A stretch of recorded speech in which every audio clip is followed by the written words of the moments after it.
Okay, bismillahirrahmanirrahim. Assalamualaikum warahmatullahi taala wabarakatuh dan selamat petang semua. Okay, apa khabar? Okay, saya harap semuanya berada dalam keadaan sihat yang sejahtera. Okay, so pada hari ini sesi persekolahan telah pun bermula, tapi untuk abang-abang kamu lah tingkatan 5 dan juga tingkatan 6 dahulu. Okay, tapi ini tidak bermakna bahawa kamu kata apa macam di rumah saja tidak buat apa-apa lah. So kamu punya kelas pun akan berjalan seperti biasa, cumanya dalam keadaan online. Okay, di mana the same thing masa PKP hari itu kita buat interaksi secara online. Macam saya buat record video dan saya bagi pada kamu video ini berserta dengan sedikit latihan jika ada dan juga tugasan yang akan kamu buat nanti. Okay, so ini adalah satu norma baru. Okay, bila nak kamu naik sekolah saya pun tak pasti. InsyaAllah doakanlah yang terbaik bagi kita semua. Okay, so pada hari ini kita akan sambung kita punya pembelajaran kita.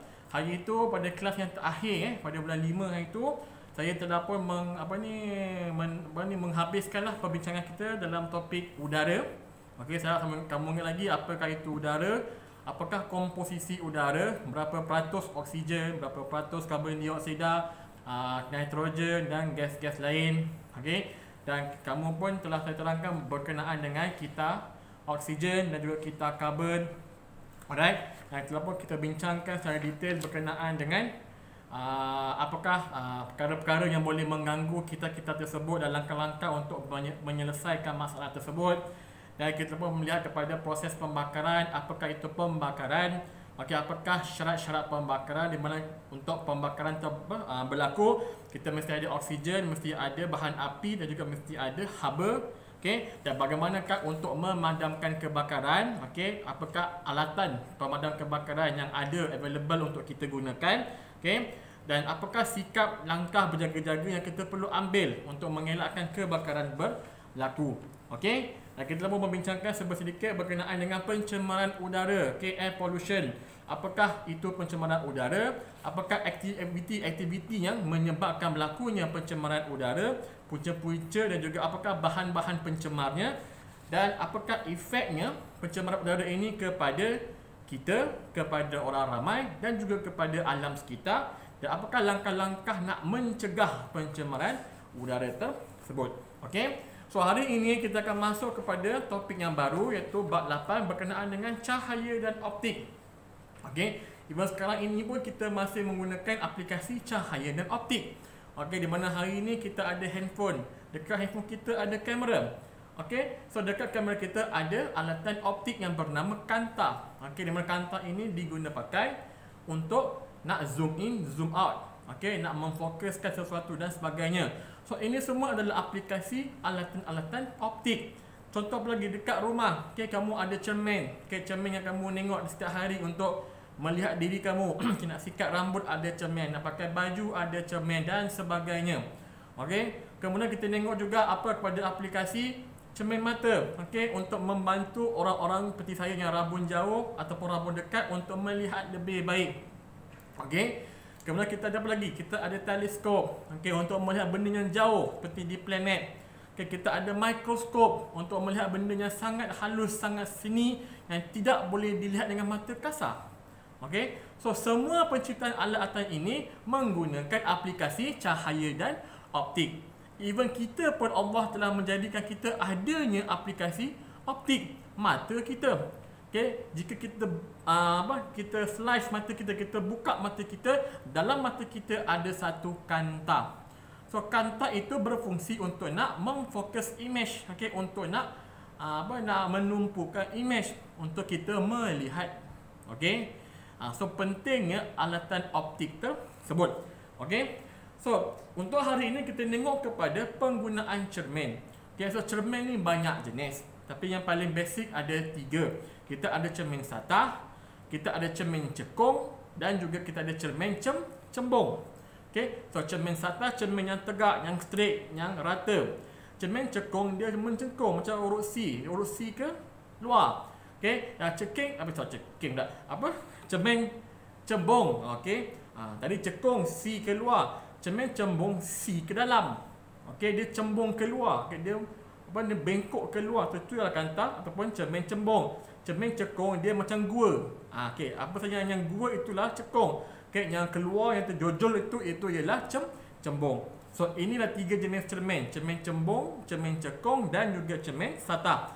So cermin ini adalah satu alatan yang menghasilkan image, okay, daripada objek yang diletakkan di hadapan cermin tersebut. Dan bergantung kepada jenis cermin, image yang dihasilkan adalah berbeza. Okay, basically image ini ada dua, sama ada image yang sahih ataupun image yang palsu. Betul, image yang tidak boleh, apa, image yang maya. Okey, image palsu, image maya. Okey. So kita ada dua jenis image, image yang sahih dan juga image yang maya.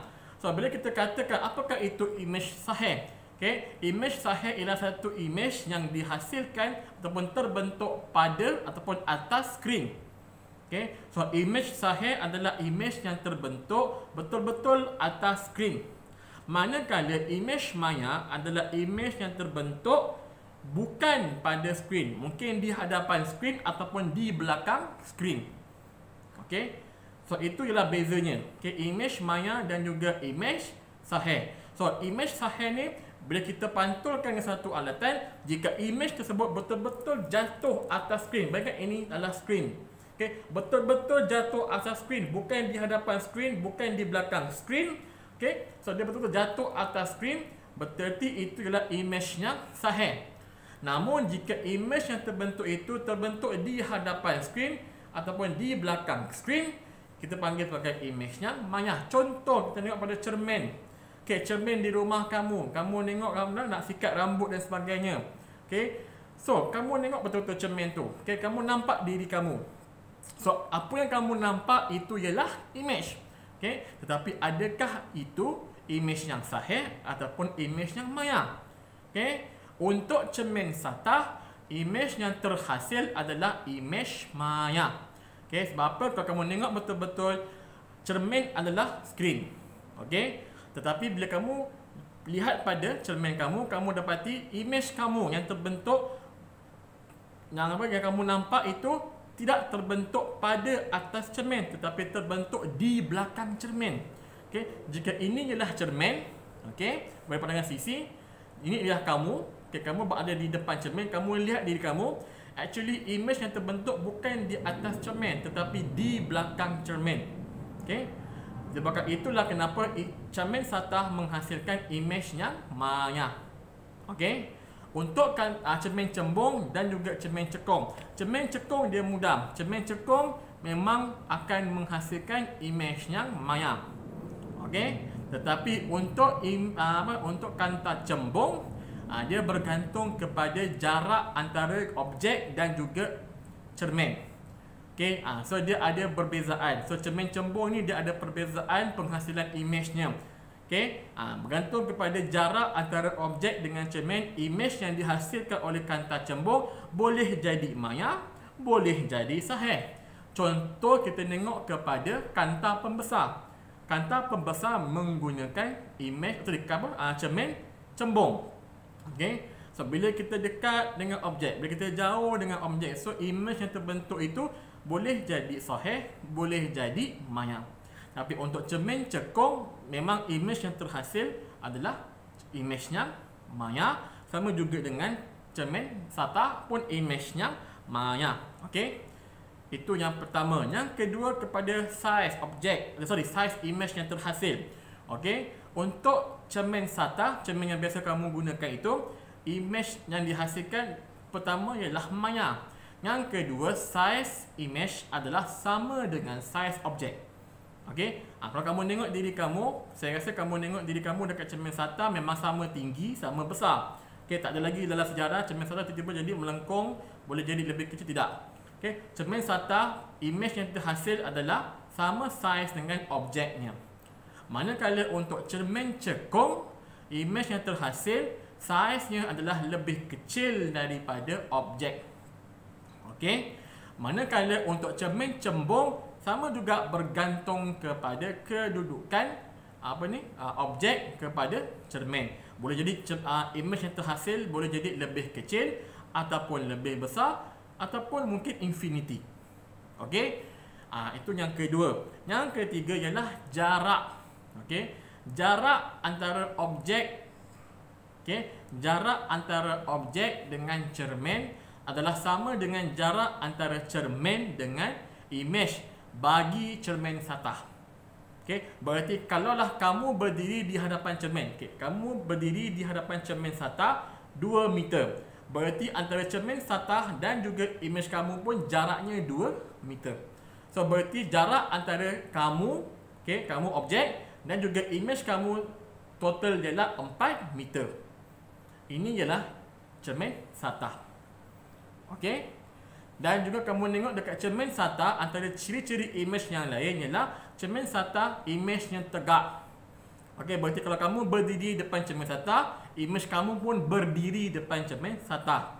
Okey, so imejnya adalah tegak. Tapi untuk cermin cembung ataupun cermin cekung, okey, dia ada perbezaan.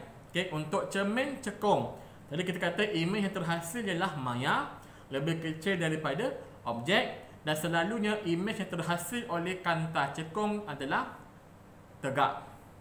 Okey.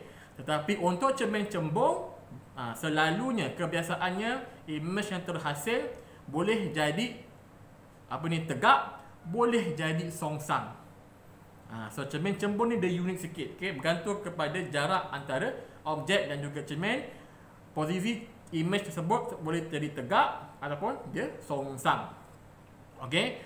Manakala untuk cermin satah ada satu kriteria khas, iaitu cermin satah imej yang terhasil adalah songsang sisi.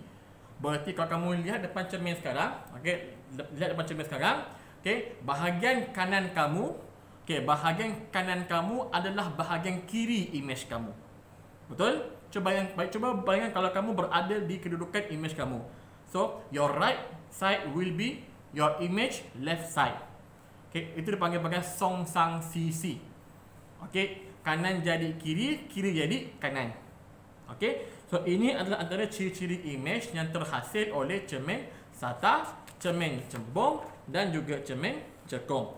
Okay, dan cermin satah ini dia mengaplikasikan konsep pantulan cahaya. So apa saja sinar cahaya yang terbentuk oleh cermin yang jatuh atas cermin satah akan dipantulkan semula. Okay. Di mana sudut 7, okay, sudut 7 tu sudut antara cahaya yang sampai ke cermin satah. So sudut 7 itu selalunya ada sama dengan sudut pantulan. Ini dia punya sifat dia. Alright. So sedah mengetahui apakah ciri-ciri imej yang terhasil oleh cermin satah, cembung dan cekung, so kita boleh gunakan, okay, kita boleh aplikasikan dalam kita punya kehidupan seharian. Tadi saya kata cermin mata ini, okay, untuk orang yang berabun jauh seperti saya, cermin yang digunakan ialah cermin cekung. Okey, manakala untuk orang yang rabun dekat, kita menggunakan cermin cembung. Okey. Yang kedua, okey, kita tengok pada aplikasi cermin. Kalau kamu perasan, kadang-kadang mak ayah kamu suka letak cermin yang besar di ruang tamu. Okey, cermin satah tu. Sebab apa? Sebab kamu kena ingat, apa sahaja imej yang dihasilkan oleh cermin satah adalah sama dengan objeknya. Selalunya orang akan letak cermin di di ruang tamu sebab nak bagi satu gambaran bahawa bilik itu besar. Bagi satu ilusi optik. Okey, kita panggil ilusi optik. Sebab itulah kenapa ramai orang ataupun kadang-kadang ada yang suka letak cermin di ruang tamu, nak bagi nampak besar dia punya ruang tamu tersebut. Okey. Seterusnya apa lagi kita tengok kepada contoh apa? Okey, cermin makeup. Okey, kita tengok ada satu cermin khas untuk cermin solid yang kecil itu. Itu menggunakan cermin cekung. Okey, supaya dia lebih fokus. Okey, orang boleh nampak jelas. Okey, sebab cahayanya akan dalam cekung itu dia akan lebih dipantulkan. Okey. Dan untuk apa lagi? Aplikasi cermin gigi. Okey, dentist suka bagi kamu pergi dental, ada doktor gigi dia akan satu cermin yang panjang tu kan. Okey, untuk melihat gigi kamu yang kat belakang tu, itu semua menggunakan cermin cekung. Cermin cekung bentuk dia macam gua. Okey, dia macam gua. So cahaya yang sampai ke cermin cekung dia akan lebih dipantulkan daripada pelbagai sudut. So lebih mudah nak nampak benda yang kita tak nampak. So cermin doktor gigi tu dia menggunakan cermin cekung. Okey, cermin cembung bila nak guna? Tadi saya kata untuk spek mata rabun dekat. Yang kedua yang biasa kamu tengok dekat jalan raya, kadang-kadang kalau dekat seleko yang tajam, mesti ada satu cermin khas, okay? Supaya driver boleh lihat kenderaan di sana ada ke tak ada. itu menggunakan cermin cembung. Sebab cermin cembung dia membujur.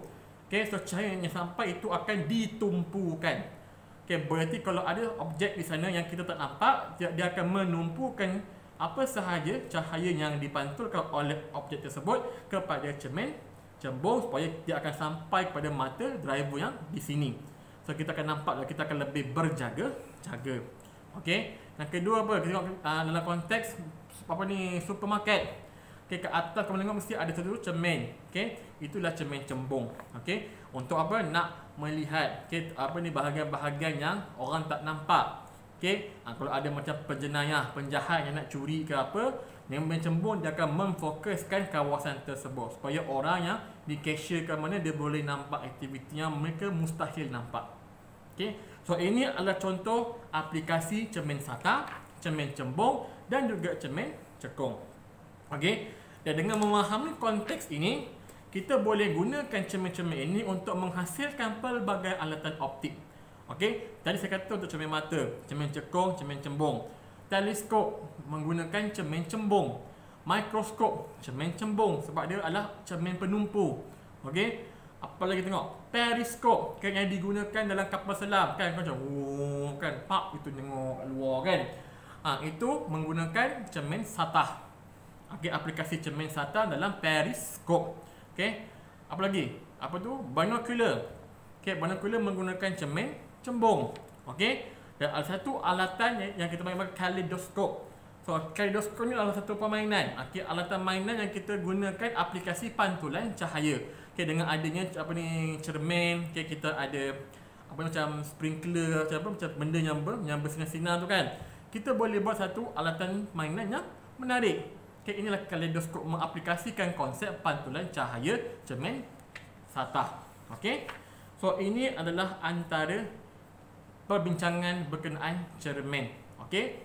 So fahamkan apakah itu cermin, jenis-jenis cermin, okey, apakah itu imej sahih dan juga imej maya, dan apakah ciri-ciri imej yang terbentuk oleh cermin SATA, cermin cembung dan juga cermin cekung, dan apakah aplikasi penggunaan cermin-cermin ini dalam kehidupan seharian dan penciptaan alatan seperti teleskop, periskop dan sebagainya menggunakan aplikasi cermin tersebut.